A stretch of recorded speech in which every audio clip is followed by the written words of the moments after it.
get back into the music. What's interesting for me is that, as we mentioned before, 1983 the EP came out, and you hear this a lot with like iconic bands, but it's the same for you guys. The music has lasted and has retained not only the credibility, but it still retains that angst fire.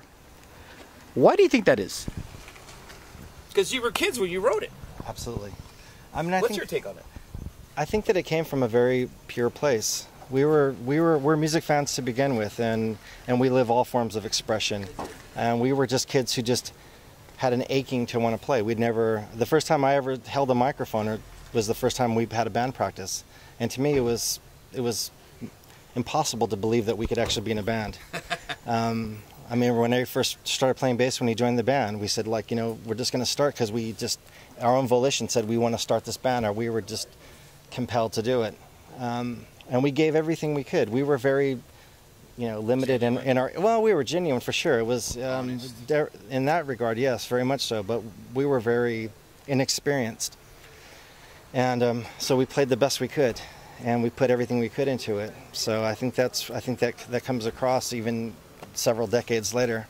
I think it's still, and now that we're more competent musicians and we're probably more comfortable being on the stage in front of people playing, not as shy. At least I was horribly shy.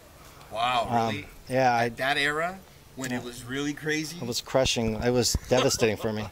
I hated everything about it. Like, if I could hide behind the microphone, I would hide behind it as much as I could. Almost, I was going to say controlled riots, but that's not really the word. Those were wild, real shows. Yeah, they were fun, and I wanted all the emphasis to be on someone other than me. Yeah. I just wanted to be there and play and just shout. But I think actually we're probably a better band now. Yeah. Even though it's more tiring, I think we're a better band, and I still think we have a lot of very interesting things to say and a lot of interesting directions to go, and I think they'll come across just as urgent and just as powerful and just as compelling. This is interesting. You're playing tonight to raise money to, correct me if I'm wrong, reissue the demo on vinyl? Yeah. Talk to me about that. What brought this on, and are you planning on writing new music?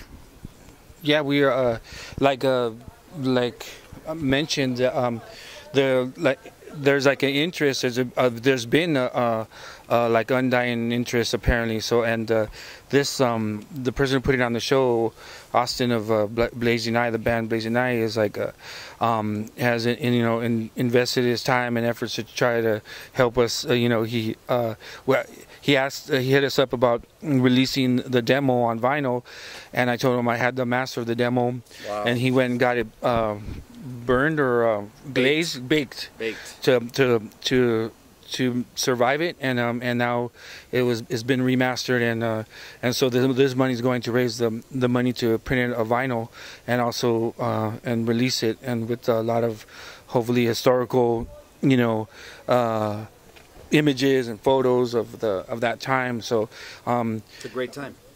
Yeah, so it's pretty great that that interest even exists, and talking about also releasing it in Europe on a label where this guy not only releases record but also sets up tours, and so it's pretty cool. It's cool like that energy still exists, and we are working on new stuff. Like you'll hear a new song tonight, and we were given a compliment by Austin, in fact, saying like, "Hey, that sounds like an old song. It's hard to do to have that energy of the old way. Usually, it's sounding whack like Discharge did."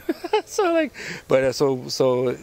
think we have a good energy, like you said. Like we have a good intention. We have a good kind of creative force. I think because the intention is still pure and because that passion is still there, I think that's why it's translating to this new music we are starting to record or write. And the last practice we just started working on the musical part of it of another song. So we're working on that. So it's a trip. It's interesting that it just rebirthed itself, and we try to reach out to all the original members, but for whatever various reasons some didn't respond, some didn't at all. Then now they did, but now we're already established this. So it's kind of like we're trying to, our intention is still there, and it's just a great thing, and a great thing to be remembered, and a great thing to be for people who want to hear us, So that's what's going on. We're just thankful. This is what's really interesting to me. I always feel, and of course, every city is going to have their own version. I always felt that Los Angeles never truly gets the recognition it deserves, especially at that pivotal time, you know, of the bands that were coming out and what they were doing, and how they inspired generations after. For me, the fact that you guys are playing in 2015, not only does it feed my adolescence, but as a grown, old, bitter, upset man, it gives me hope that there are still musicians out there that are talking to the youth and in a sense telling them what it is, because back in our era, you know, if it wasn't for artists like Jello Biafra and on and on and on, I mean, we would be dumb as fuck, you know what I mean? And we got involved in social, proactive, you know, activities, and we were reading more, and we were seeing the lies that our school books were fucking preaching to us and what reality was. My final question to you is this. Iconoclast 2015, we're all adults now. Some of us have children, some of us don't. Where do you see this world going, and do you see this music now, present day, artists like yourselves and new artists, do you still feel that there's that power to change things, like in the 60s, like in the 70s, and in the 80s? Is that a fuck question or what? No. I mean, I was gonna say the 90s, but no. I mean, I think if Candlebox didn't do anything. If you look at it optimistically, I guess there's always a chance to change. I think that we're getting to a lot of tipping points, though, just globally. There's a lot of things that I think just beyond just human consciousness, though, but just globally that send me into depression almost on an hourly basis, and it's largely just more environmentally rooted, and the continued and pervasive abuse of animals, our reckless approach to natural resources. There's just so many things that I could complain about, but throttling back that a little bit, I guess, or just pulling back from that and just focusing on just the human experience. I think I'm more buoyed with that, and there's more opportunity to change, because there's no tipping point in that. There's not any tipping point of when someone can become enlightened, when someone can learn something, when someone can read a book. For some people it happens at the age of 5, some people at the age of 55. Yeah. So there really is no tipping point where you're past the point of no return. Someone that's not so corrupted that they can become uncorrupted, that they can become enlightened, that they become compassionate, they can become conscientious. But there are elements on the global situation as far as environment and so forth that are past the point of no return. There are extinct animals that have been driven out because of habitat encroachments and poaching and just overfishing and all these other elements. So those are things that I think that are much more dire. The human experience, I think, is always evolving and changing, and I think there is always hope for it. Oh, you yelled. Yeah, well, I feel Very like well put, man. I feel that like music. I think the fact that we're here and we're still bringing our intention will have a definite impact and assist in empowerment, because that's the thing with music is that it has an intangible impact on people that you can't measure. You can't measure until like later. Like, for example, this, we had no idea. Like 30 years later, we were not of the black flag. We were not of the black flag, status. So we were not of the germ status. So we had no idea that our intentions really were going to make the difference and impact it did, until later on we find out, these bands in Japan are covering battlefields.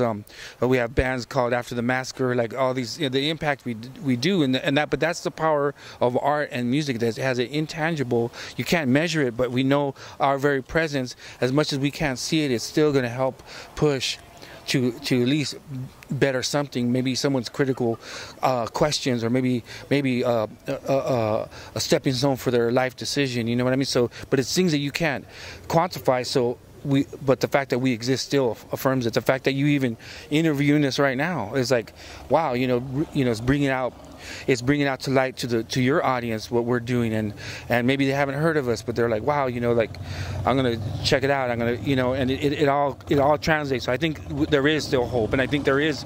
I think that honestly we are like I feel, for the most part right now, I feel like we're on a sinking ship that's passing away, and the Earth's gonna clean itself out. But we're going to do what we can while before it cleans itself, wipes us all out, it cleans off this infection that is humanity and the way it's going. But and that's fine, because Earth is still going to be here, and perhaps it'll create a better scenario for whatever life is to come after we get wiped out on here. You know what I'm saying? So that's the reality. And with that, I want to wish all of you a great, happy night. Here's the deal. Excellent band from that era. The fact that you guys are still playing now, not only is it rewarding for me, but it really does collaborate what the notion that I've been conceiving, that it takes older mentors to build an army. Mm-hmm. And so the fact that you guys are out here now doing what you're doing, now that I'm an adult and I really see the substance of what you're doing 30 years ago, and the fact that it's frightening that in today's society, where we're at, but at the same time there still is an army of rebellion. Wish you the best. Make sure you check out Iconoclast. Are you guys even releasing anything on now? Yeah. Are you making any money off this? No. Buy a shirt. Yeah, but we're all broke. Yeah, that'd be great. Yeah, buy a shirt.